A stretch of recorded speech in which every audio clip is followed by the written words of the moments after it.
dan ternyata hasilnya positif COVID.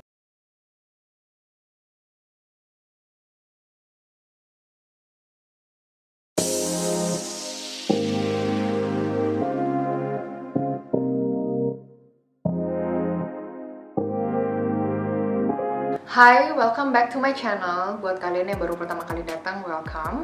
Aku Natasha Namoru, dan di video ini aku akan cerita tentang pengalaman aku dengan COVID-19. Yes, aku sempat positif COVID-19 dan aku sekarang sudah sembuh, puji Tuhan, sudah sehat lagi, udah bisa beraktivitas normal lagi. Dan aku ngerasa udah saatnya dan aku udah siap untuk cerita ke teman-teman semua tentang pengalaman aku dengan COVID-19. Tapi sebelum kita masuk ke ceritanya, aku mau disclaimer dulu bahwa di dalam video ini aku purely cuman pengen cerita tentang pengalaman aku, pengen sharing tentang pengalaman aku dengan COVID, bukan bermaksud apapun, oke? Dan aku juga bukan dokter, aku bukan tenaga medis. Jadi harapan aku dengan adanya video ini, aku bisa raise awareness kalian lagi tentang COVID-19 dan juga untuk ngingetin bahwa we are still in this pandemic. Dan juga mungkin teman-teman ada yang wondering gitu, sebenarnya kalau misalnya kena COVID itu gimana sih ceritanya, pengalamannya, rasanya gimana. Dan semoga di dalam video ini aku bisa menjawab pertanyaan teman-teman semua dari sudut pandang aku, dari pengalaman aku pribadi. Dan semoga di akhir video ini ada sesuatu yang bisa kalian dapatkan dan kalian bagikan ke orang-orang sekitar untuk mengingatkan lagi ke mereka bahwa virus ini betulan ada dan virus ini bisa menyerang siapa aja tanpa pandang bulu. Dan aku mau ingetin juga bahwa pengalaman setiap orang yang pernah positif COVID itu akan beda-beda. Ada yang dari gejalanya ringan, sedang, sampai berat juga ada. Dan bahkan ada yang asimptomatik atau nggak ada gejala sama sekali. Kalau untuk aku sendiri, aku bisa bilang bahwa mungkin aku dikategorikan cukup ringan, tapi gejala yang aku rasain itu banyak. Dalam video ini nanti aku akan cerita lebih detail tentang gejala-gejala yang aku rasain. Dan sebenarnya selama setahun lebih ini, aku termasuk tipe orang yang sangat menjaga protokol kesehatan. Aku selalu pakai masker kemana-mana, aku selalu bawa hand sanitizer kemana-mana, selalu cuci tangan, terus juga pulang dari manapun selalu mandi dan keramas. Jadi pertanyaannya nih, yang banyak orang tanya juga di DM Instagram aku, kok bisa Nat lu kena COVID? Jadi teman-teman, aku kena COVID itu dari klaster keluarga gitu. Jadi papa aku, mama aku, dan aku itu positif COVID. Dan syukurnya dedeh aku itu nggak kena COVID, jadi dia aman. Tapi tenang aja, kita semua, kita bertiga itu udah sehat lagi sekarang, puji Tuhan. Kita recover well dan kita sudah bisa beraktivitas lagi dengan normal sekarang. Oke, so this is my story with COVID-19.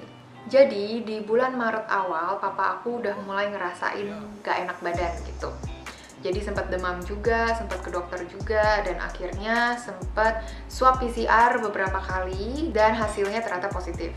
Tapi sejak papa aku hari pertama udah nunjukin gejala gak enak badan, kita sekeluarga langsung jaga jarak dan papa langsung isolasi mandiri di kamar yang terpisah di rumah. Karena keluarga aku juga tipenya hati-hati banget gitu, jadi kita sekali gak enak badan aja udah mending kamu di kamar aja. Karena kita kan nggak tahu itu sebenarnya cuma sakit biasa atau emang itu sebenarnya COVID. Kemudian singkat cerita, tanggal 21 Maret itu papa aku masuk ke rumah sakit khusus COVID. Nah, ini sebelumnya papa aku itu dari rumah sakit yang bukan khusus COVID, jadi rumah sakit biasa gitu yang akhirnya dipindahin ke rumah sakit khusus COVID tanggal 21. Dan selama proses papa aku masuk ke rumah sakit yang pertama, kemudian pindah ke rumah sakit yang kedua, itu mama aku dan aku ngurusin semua halnya. Dan juga itu ngurusinnya cukup ribet dan cukup lama, jadi kita sempat sampai ke rumah sakit itu malam-malam jam 2 baru pulang ke rumah, 2 subuh. Jadi ya mungkin kita berdua itu kecapean. Terus juga sejak papa aku positif COVID, kita udah lebih berhati-hati lagi. Dan kita bertiga nih, aku, mama, dan dede, udah langsung isolasi mandiri di rumah. Mau kita positif atau kita negatif, kan kita belum tes, kita nggak tahu. Tapi kita langsung isolasi mandiri di rumah dan kita nggak ketemu siapa-siapa. Just in case gitu. Jadi dari hari Minggu, terus Senin, Selasa, itu mama aku ngerasa mulai agak capek gitu badannya, agak lemes. Tapi dipikir mungkin itu karena kecapean aja, karena ngurusin papa dari hari Sabtu Minggunya kemarin gitu kan. Terus untuk aku sendiri, hari Senin dan Selasa itu nggak ada rasa apapun. Jadi kayak sehat-sehat aja gitu. Aku masih sempat olahraga, aku masih sempat kerja WFH di rumah. Tapi ternyata tanggal 24 Maret itu hari Rabunya, aku bangun-bangun tidur kok ngerasa tenggorokan aku tuh nggak enak. Bukan sakit tenggorokan yang gimana gitu loh, tapi agak ada rasa gatel gitu. Tahu nggak sih kalau misalnya kalian pernah sakit tenggorokan yang kayak misalnya mau radang, nah itu rasanya kayak gitu. Nah anehnya, itu kan hari Rabu, aku mulai sakit tenggorokan. Kamisnya itu sakit tenggorokan aku udah agak hilang. Aku mikir, kayaknya ini cuma mau radang aja. Tapi karena aku tahu bahwa aku termasuk orang yang udah kontak erat sama pasien COVID, jadi aku makin was-was gitu. Waduh, jangan-jangan nih, jangan-jangan. Jadi akhirnya hari Jumat itu aku langsung pergi untuk swab tes PCR, yang hasilnya bakal keluar besoknya hari Sabtu. Nah, terus hari Sabtunya aku nunggu seharian dan hasil swab tes aku keluar itu agak sore. Jadi sore itu aku dapat kabar bahwa aku positif COVID. Dan aku masih inget banget waktu aku dapat kabar bahwa aku positif COVID itu rasanya shock. Kayak aku sebenarnya udah expect gitu loh, kayaknya ini emang COVID sih gitu. Tapi ketika dapet beneran kayak oh iya ini tulisannya nama aku terus positif, itu kayak feels unreal aja gitu, kayak oh beneran nih gue beneran kena COVID gitu. Halo semuanya, jadi ini tanggal 27 Maret jam 5 sore dan aku baru aja dapat hasil swab PCR aku yang aku swab kemarin dan ternyata hasilnya positif COVID. Jadi sekarang aku lagi mau ke rumah sakit untuk cek ke dokter khusus COVID gitu. Jadi nanti aku update lebih banyak. Kayak yang di pikiran aku tuh, is this really happening to me? Jadi there's so many things yang aku pikirin gitu waktu itu. Gue harus ngapain nih sekarang? I'm trying to stay calm, tapi untuk stay calm itu susah. Aku nggak tahu gimana badan aku akan bereaksi dengan virus ini. Dan akhirnya sore itu juga aku pergi ke rumah sakit, ke rumah sakit Siloam yang di Lipo Karawaci, karena mereka ada yang khusus dokter untuk nanganin COVID. Dan aku pergi ke situ, terus cek, terus juga dapat obat antivirusnya segala macem.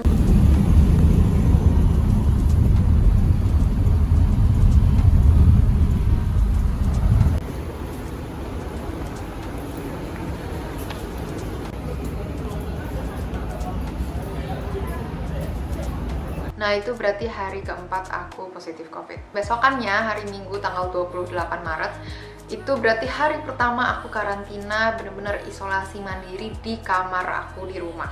Jadi toilet pisah khusus buat aku sendiri, laundry dipisah, semua dipisah deh pokoknya. Jadi sama sekali nggak ada kontak sama mama atau adik aku. Dan hari itu aku ngerasa pilek, nggak tahu kenapa aku pilek banget. Bersin-bersin juga, jadi si sakit tenggorokannya itu udah hilang, berganti dengan si pilek dan bersin-bersin ini. Tapi aku nggak demam sama sekali. Oh iya, terus gimana caranya aku makan? Jadi cara aku ambil makanan itu adalah dengan ditaruh makanannya depan pintu kamar aku dan aku buka pintu kamar terus baru ambil gitu. Jadi nggak ada kontak sama sekali sama orang.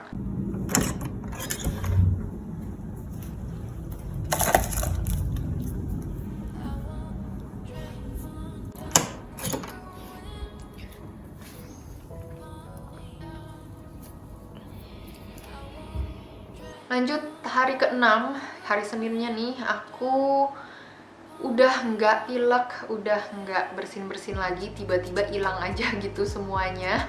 Terus, tapi aku mulai sesek napasnya, dan ini mulai nggak enak banget. Seseknya itu bukan yang sesek sampai nggak bisa nafas, enggak, tapi seseknya kayak ada sesuatu gitu, kayak berat, napasnya itu berat.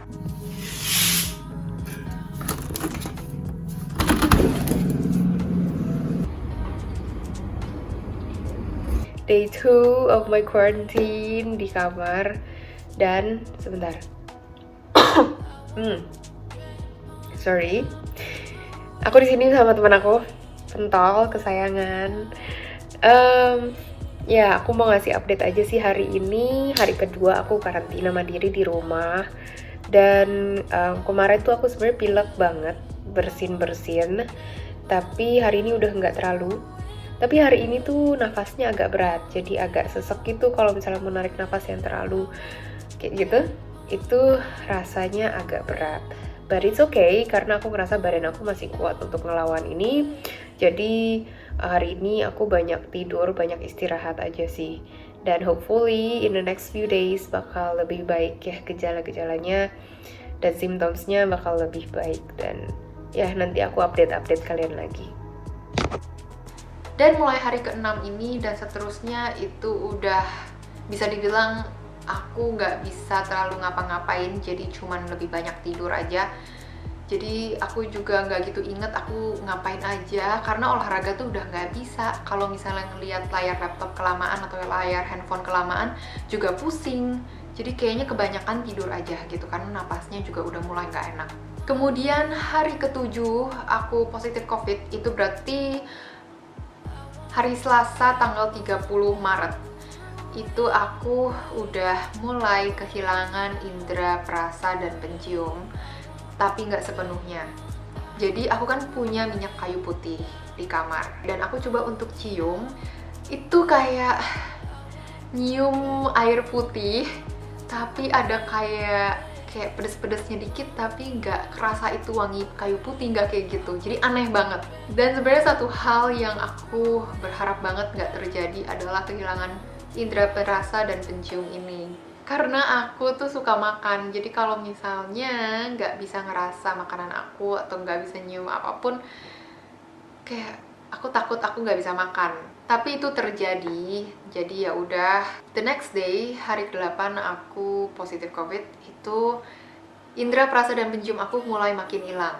Aku tetap paksain makan sih, karena aku tahu kalau misalnya badan aku butuh energi untuk ngelawan COVID ini kan. Terus juga hari itu badan aku capek banget, aku tiba-tiba kayak ngantuk banget karena badannya lemes. Padahal kita nggak ngapa-ngapain loh teman-teman.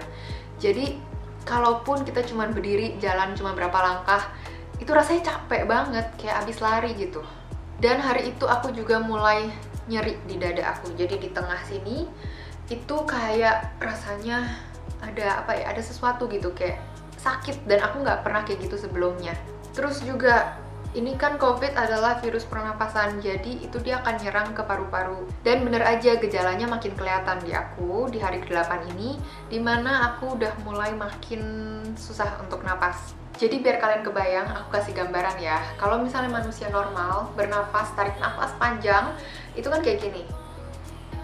Gitu, itu 100% gitu kan ibaratnya.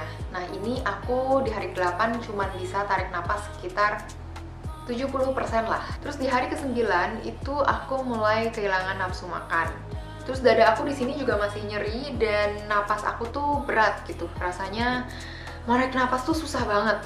Dan di hari ke-9 itu adalah hari dimana aku benar-benar ngerasa depressed. Terus aku juga tidurnya sampai nangis dulu baru bisa tidur.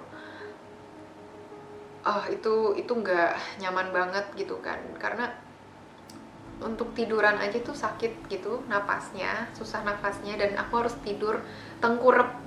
Karena kalau nggak salah kata dokter yang di rumah sakit itu, COVID itu akan ada puncaknya itu kurang lebih di hari ke-10 sampai 12 gitu. Kalau nggak salah hari ke-10 sih, tapi I might be wrong.